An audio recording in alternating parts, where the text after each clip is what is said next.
de la programación de la radio. Escuchar y quedarte, y más allá de si te gusta o no, como por ejemplo no hace el jefe de gabinete, que en el día de ayer se ofendió. Pobrecito. Porque una senadora lo llamó bastante amablemente, la verdad, porque se le podrían decir muchísimas cosas, lo llamó mentiroso. Mentiroso por decirle que la respuesta que dio Guillermo Francos... No me diga mentiroso, dijo Guillermo Francos. ¿Por qué? Porque la senadora, en este caso de la provincia de Tierra del Fuego, Islas Malvinas e Islas del Atlántico Sur, Cristina López, entre las preguntas, recuerdan que los jefes de gabinetes tienen que ir a dar al Congreso explicaciones, ¿no? Y dar informes de cómo viene siendo el plan de gestión del gobierno. Previo a que ellos lleguen a esa sesión, los diputados y senadores, en este caso senadores, tienen que enviar un listado de las preguntas que le quieren hacer.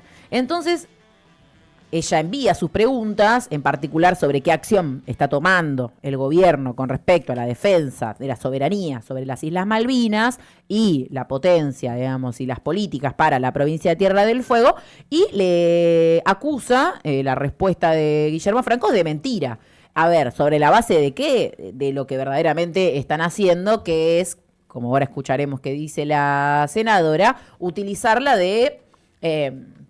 herramienta, insumo de negociación por el nivel de geoestrategia que tiene tal provincia para el comercio y la geopolítica mundial. Bien sabemos que no están azarosamente allí los británicos en las Malvinas ocupándolas porque un día llegaron, sino porque realmente estamos hablando de un punto estratégico, planificación, para el mundo entero y obviamente también como puerta de entrada a la Antártida, un territorio muy en disputa y crecientemente en los años venideros.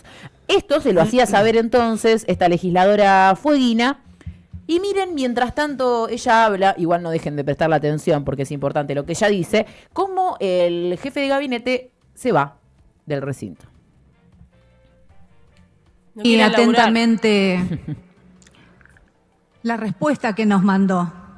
Y debo decirle que la verdad que es un mentiroso. Para usted y el presidente Milei, Tierra del Fuego es solo un punto en el mapa para negociar con las potencias extranjeras. Poco les importa la soberanía, el Atlántico Sur, la causa Malvinas y el futuro de la Antártida. Y el futuro de la... No me interrumpa, por favor. Y el futuro de la Antártida. Senadora, un segundo que... Y mucho menos, senadora, les importan los fueguinos y fueguinas que ven cómo este gobierno señor Franco quiere decirle algo. Desprecio como nunca antes visto. Somos miles los fueguinos y fueguinas que sentimos senadora, el abandono nacional.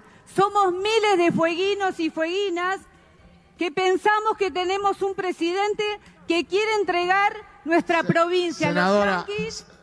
Retire, senadora, se le solicita por parte del jefe de gabinete que retire la palabra de mentirosa. Paralizada que es clave para nuestra soberanía. Durante el gobierno anterior, el cual él trabajó durante 4 años, se ejecutaron 2.500 millones de pesos para esta... Senadora, se le pide que rectifique la palabra mentiroso. El jefe de gabinete me ha manifestado que está disconforme con su palabra.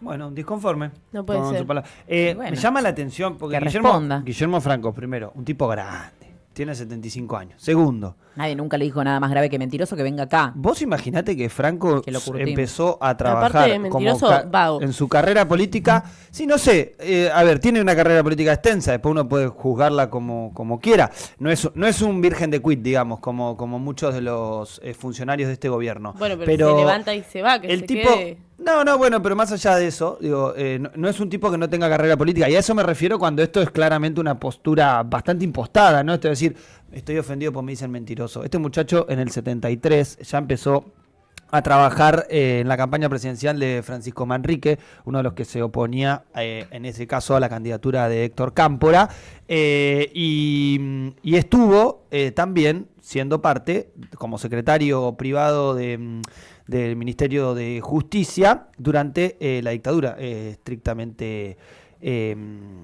este muchacho Guillermo Francos.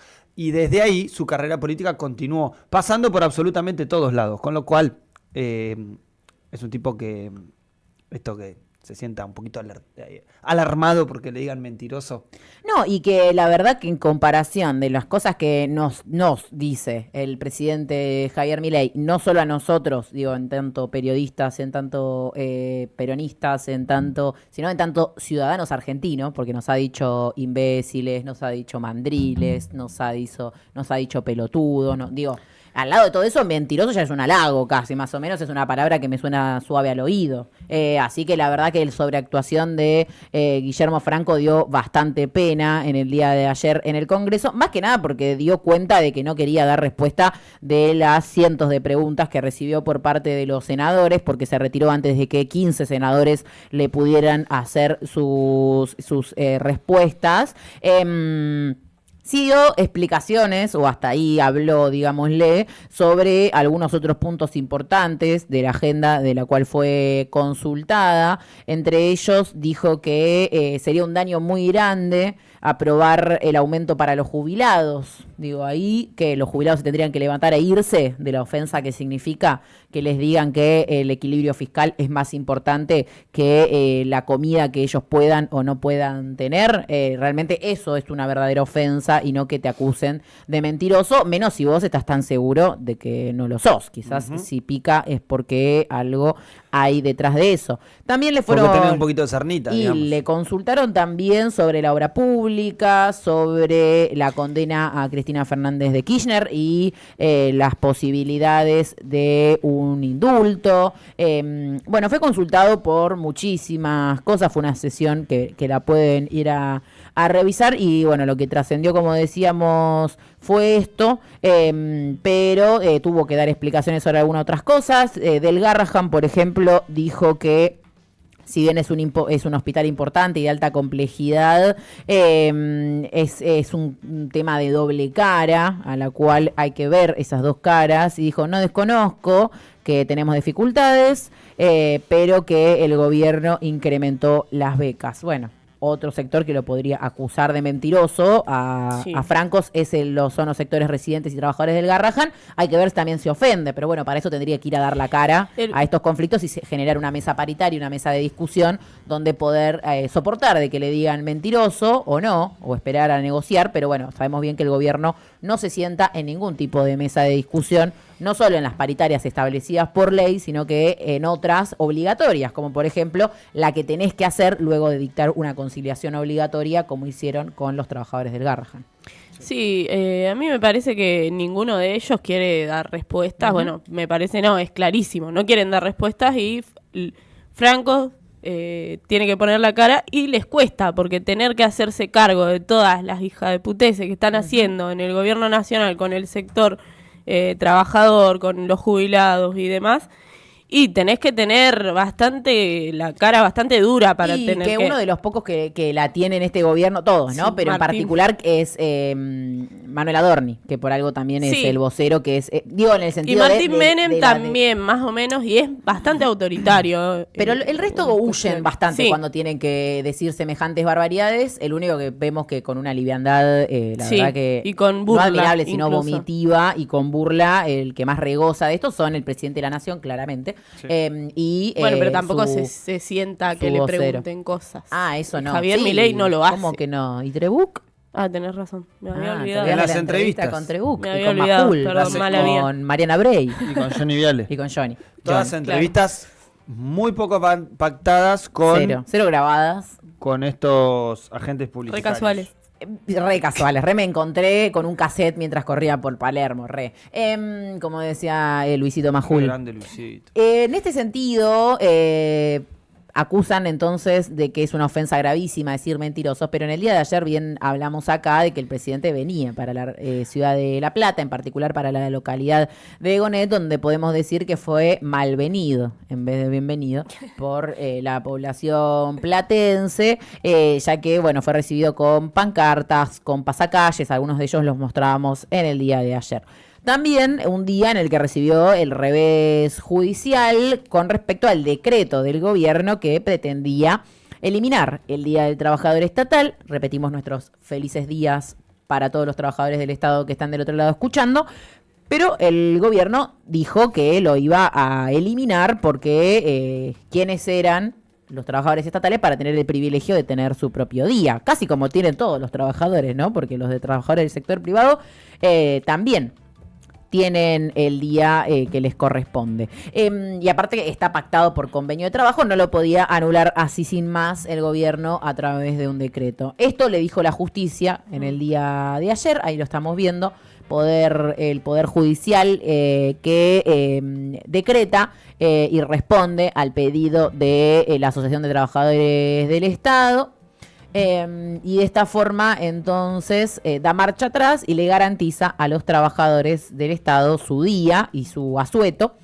Pero mientras esto pasaba y mientras Franco se levantaba del recinto, Milei no se guardó las palabras que tiene para decirle al pueblo argentino y reivindicó la crueldad de gobierno que nosotros estamos hablando día a día. Gente entendió que ajustar al fisco es devolverle el dinero a la gente y la gente está mejor. La crueldad, sí, soy cruel, cucas inmundos, soy cruel con ustedes, con los gastadores, con los empleados públicos, con los estatistas, con los que les rompen el culo a los argentinos de bien. La focalización del culo y de todo lo sexual alrededor de la sumisión y la violencia concreta también habla un poco de esta perspectiva y lógica de no solamente las relaciones sexuales, digo, ¿no? Que tiene este gobierno. Y después otro aspecto que me parece no menor, digo, hay una planificación y un avance y una lógica discursiva de confrontación. Y que eso existe también en una sociedad que está crispada. Digo, lo que vemos en cualquier experiencia callejera, y hablo de cualquier circunstancia de vida, sea de tránsito, sea de discusión en cualquier lugar, bueno, ahí hay una fibra que apunta a interpelar o a tocar o a asemejarse este gobierno y sobre todo el presidente Javier Milei, que asume algo de lo que venimos diciendo hace muchísimo tiempo, ¿no? Cuando hablamos de la característica de la crueldad como política de Estado. Y acá no es una crueldad exclusivamente relacionada en clave ideológica, está claro, sino que obviamente lo que tiene esta crueldad es la sumisión de este Estado, el achicamiento total de este Estado, y después, bueno, golpear a los principales colectivos que se oponen, porque acá no hay un problema directo. Milei no tiene un problema directo con un colectivo particular, sino con cualquiera que se le oponga. Él no tenía ningún problema con residentes de hospitales, hasta que los residentes de hospitales reclaman por una mejora salarial. Y así sucesivamente con cualquier colectivo que nos imaginemos. Él no hablaba de los jubilados en su campaña en clave de recuperación salarial, ni mucho menos. Ahora sí sale a marcar la organización de jubilados y lo violento, que son los jubilados los miércoles mientras reciben la represión de las fuerzas federales. Y así sucesivamente a todo colectivo que se enfrente a este gobierno. Ayer, en las inmediaciones de este salón, bueno, hubo distintas manifestaciones. Ayer repasábamos algunos de los pasacalles que ya estaban colgados, algunos parte de esta campaña que lanzaron espacios de universidades, en el que, bueno, se destacaba principalmente el ajuste en las universidades y no solamente en clave del salario docente, en el marco de, bueno, ahora vamos a repasar también jornadas que se dieron no solamente aquí en la Ciudad de La Plata, sino también en Capital Federal, pero sobre todo hubo instancias y convocatorias de distintos espacios, de espacios sindicales, de organizaciones sociales y políticas, en distintos horarios. Hubo grupos que llegaron al mediodía, hubo grupos que llegaron a las 4 o 5 de la tarde, en las inmediaciones del Salón Bonjar, un salón de eventos de aquí de la Ciudad de La Plata, muy top, podríamos decir, muy... para gente de... Sí, a ver, un salón de eventos. Sí.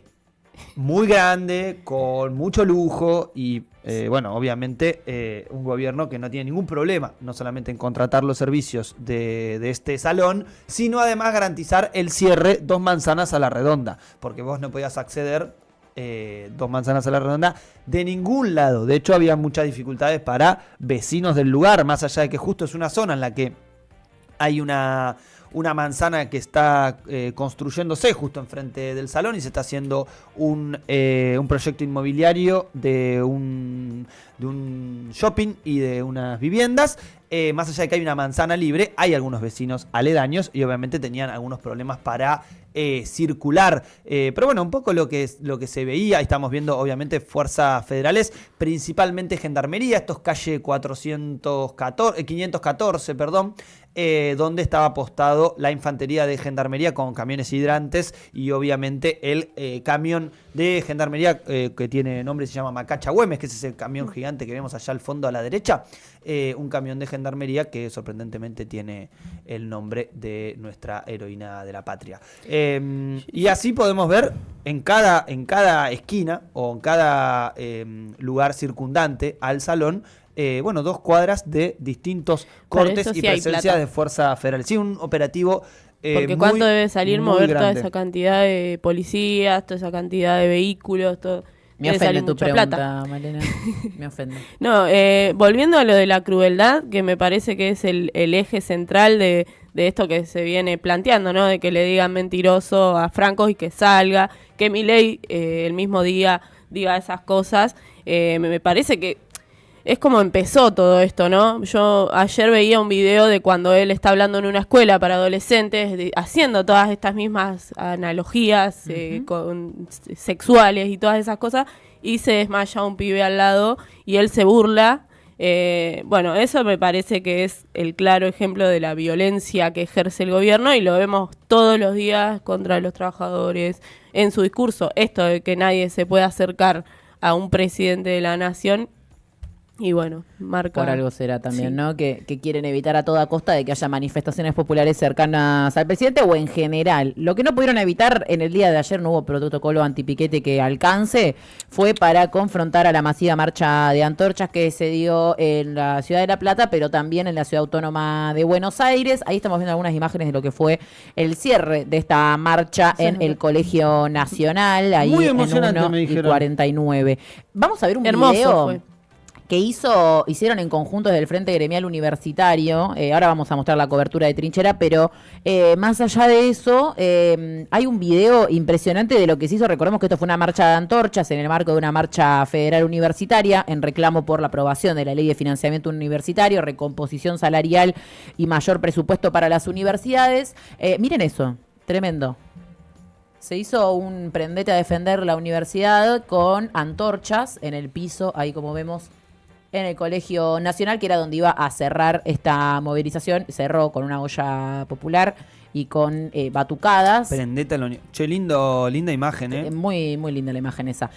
Como vemos, varias cuadras de personas que se acercaron y que formaron parte de esta movilización que inició en Plaza Rocha. Y desde allí se fue hasta, como decíamos, el Colegio Nacional. Con las antorchas en alto, tenemos algunas de las fotos que son de trinchera de la cobertura, no solo aquí en la Ciudad de La Plata, sino también en la Ciudad Autónoma de Buenos Aires. Impresionante cómo estamos en todos lados. Sí. ¿Viste? Increíble. Che, la de Capital Federal me contaron que terminó en San José 1111. Fueron a saludar a Cristina Fernández de Kirchner, que salió al balcón es cierto, ayer salió a saludar justamente a la movilización. Imagino que debe haber ido un grupo, me permito dudar de que la movilización completa haya terminado en San José 1111, teniendo en cuenta la presencia de sectores en ese tipo de movilizaciones que no son tan afines a Cristina Fernández de Kirchner. Que más allá de haber participado en la movilización de la semana pasada, no irían a San José 1111. Claro. Nos referimos obviamente a sectores del trotskismo principalmente. No, yo me refería al radicalismo, pero bueno, está bien. Sí, también. No, me parece que es más normal ver un trosco en San José 1111 que un radical. De hecho, lo cuenta la historia de la semana pasada. Sí, quizá, bueno, fue más la movilización a Plaza de Mayo. Digo también porque las marchas universitarias tienen fuerte presencia de los sectores del radicalismo que, aunque algunos dirán están remuertos, bueno, no son en las universidades, tienen muchísima presencia. De hecho, en la UNLP gestionan y tienen los centros de estudiantes de 10 de las 17 facultades, y bueno, ni hablar en la UBA, si uno hace los números, el poder que tiene la Franja Mora fundamentalmente, y que tiene fuerte presencia en este tipo de movilizaciones. Esas son fotos de lo que fue en la Ciudad Autónoma de Buenos Aires, que obviamente no fue solo de la UBA, como siempre les gusta decir a algunos, la marcha por la UBA. No, ahí estamos viendo la bandera de la Universidad Nacional de Quilmes. Las compañeras que están adelante son compañeras de la Universidad Nacional de Madres de Plaza de Mayo, por ejemplo. Todas las universidades que hay en Cava y en el conurbano. Con el proceso de intervención encima, ¿no?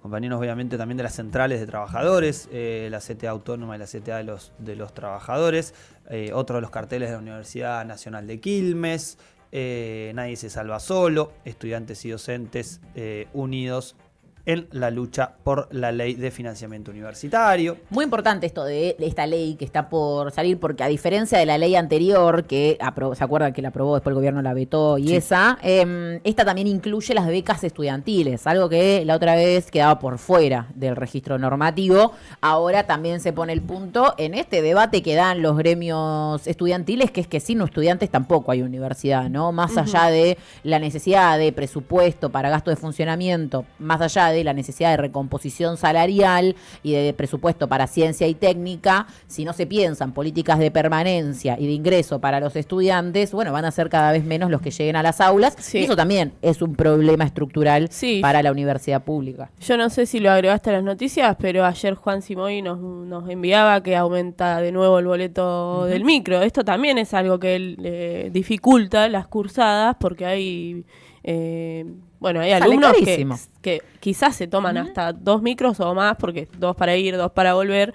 Y bueno, esto es algo que impacta muy fuerte en los estudiantes y, bueno, docentes. Sobre todo cuando hacemos una proyección de ese gasto a nivel mensual y estamos hablando de casi 100.000 pesos. Estamos hablando entre 60 y 100.000 pesos. Depende cuántos colectivos te tomes, pero es más o menos el cálculo que se hace en base a si son 1 o 2 viajes por día. Transporte, que ahora en el mes de julio vuelve a aumentar, porque recordemos que está aumentando al índice de inflación, así que todos los meses volvemos a tener aumentos en el precio del boleto, pero además se le suma el precio de los alquileres, se le suma el precio de la fotocopia, el precio de la comida, el precio del internet, o sea, todo lo que es insumo mínimo y necesario para poder tener una continuidad académica. También es una problemática no solo para los sectores trabajadores de la universidad que venían estando encabezando esto, sino que también para que haya estudiantes, básicamente, que puedan llenar las aulas y que no solamente quede un grupito de personas con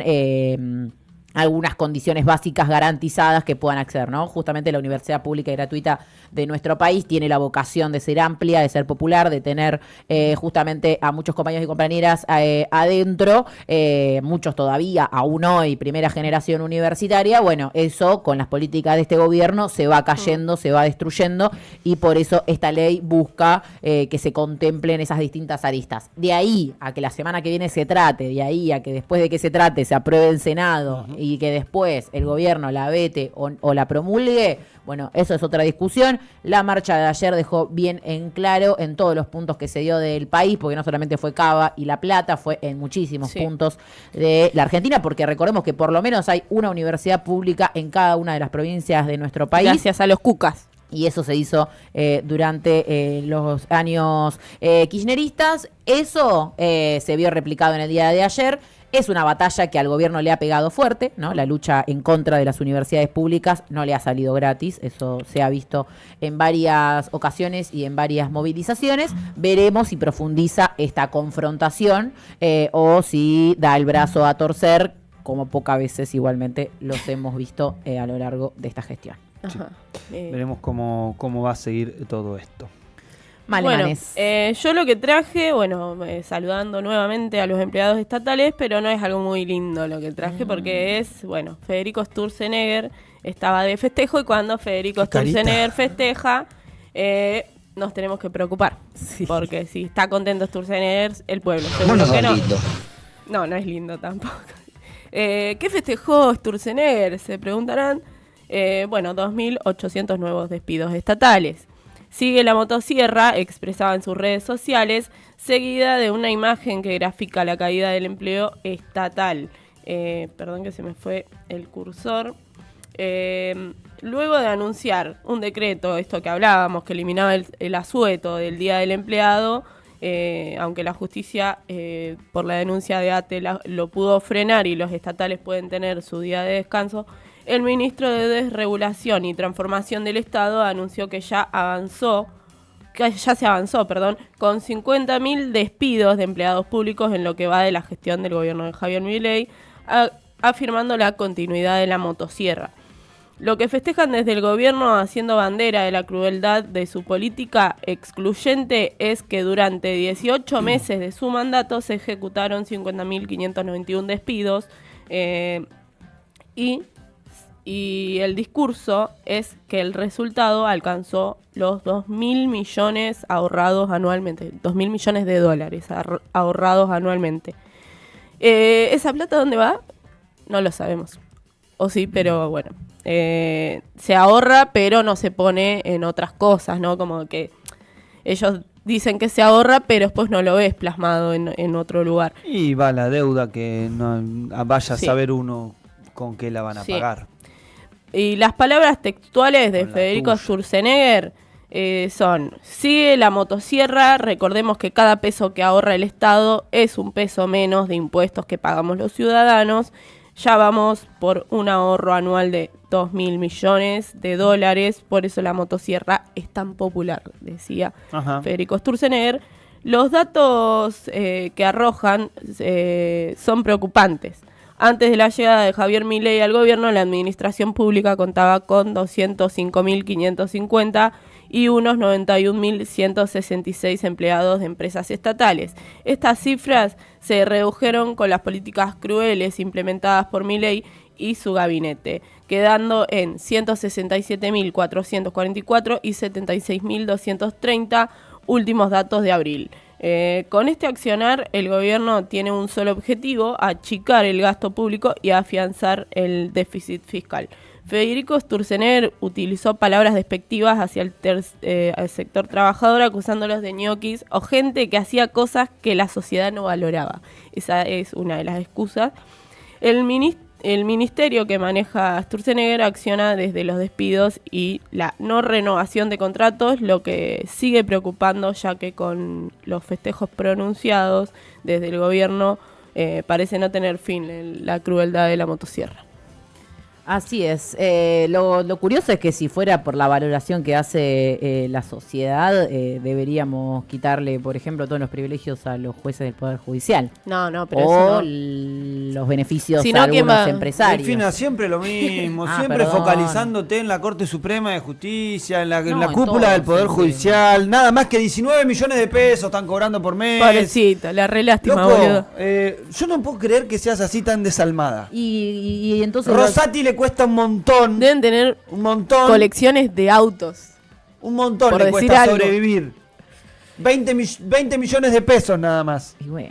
¿Sabes lo que cuesta sobrevivir con 20 millones de pesos? ¿Sabes cuánto gana no un se quiere jubilar. ¿Sabes cuánto gana un argentino promedio? Vos porque no sabés lo que cuesta ser Rosati. Bueno, yo lo que sé es que el argentino promedio gana 650.000 pesos, y el como indicaban jubilado, en el día de ayer, ni hablar de que los jubilados ganan la mitad. 300.000 pesos y que la canasta básica de vida para un grupo familiar no es 306.000 pesos, como decía la diputada Santillán, sino que está en 1.200.000 pesos. Así que está complicado y me parece que algunos superan con creces esto. Obviamente el gobierno, bueno, si uno les dice mentirosos se ofenden, pero ellos están desmantelando toda la red de contención. Ahí lo relataba Male con respecto a los trabajadores y ahorran por donde quieren estos muchachos. Mirá, te tiro una postillita de que se oficializó el día de ayer.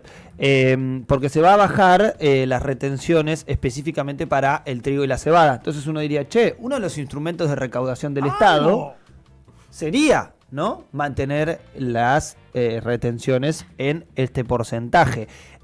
Recordemos que la baja para la alícuota de el trigo y la cebada entró en vigencia al principio de este año, 27 de enero, lo que se llama la cosecha fina, le dicen. Redujo, recordemos, a principios de enero del 12% al 9,5%. Eso va a seguir vigente hasta final de marzo de 2026, así lo establece el decreto que firmó tanto el presidente de la Nación como el ofendido Guillermo Francos y el ministro de Economía Luis Toto Caputo, fugador serial. También lo que se extendió fue el plazo para ingresar las divisas de 15 a 30 días hábiles, bajando del 95 al 90% del total liquidado, concretamente alineándose a la normativa existente para garantizar un flujo de la exportación. Esta medida fue festejada por algunas de las cámaras cerealeras, como por ejemplo la Ciara, que festejan esta decisión. Pero también hay algo más por detrás de esto, que es que se plantea una suba para la soja y el maíz. O sea, trigo y cebada se va a mantener reducida del 2 al 9,5. Ahora, lo que se está planteando es que desde el 1 de julio, o sea, de la semana que viene, vuelvan a tener el mismo nivel que tenían de principio de año, del 27 de enero, cuando modificaron la de, como decíamos recién, el trigo y cebada. Entonces sería para la soja, para el maíz y el sorgo, desde el 1 de julio aumentarían desde el 26% al 33% en el caso de la soja y del 9,5 al 12 en el caso del maíz y del sorgo.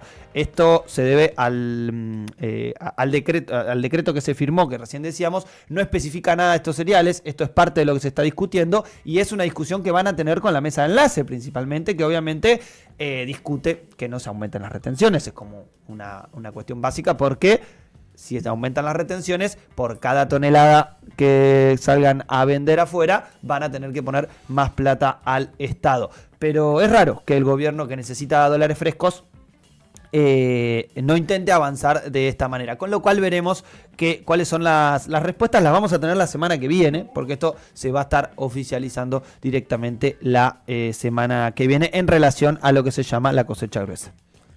Bueno, beneficios para algunos y pérdida para tantos otros, por no decir para las mayorías del pueblo argentino. Pero bueno, de esto les seguiremos contando porque ya son las 10 de la mañana y nos vamos a ir a la tanda, como todos los días, para volver en la segunda hora con un montón más de Será por las Malas. Según la RAE, una trinchera es una zanja defensiva que permite disparar a cubierto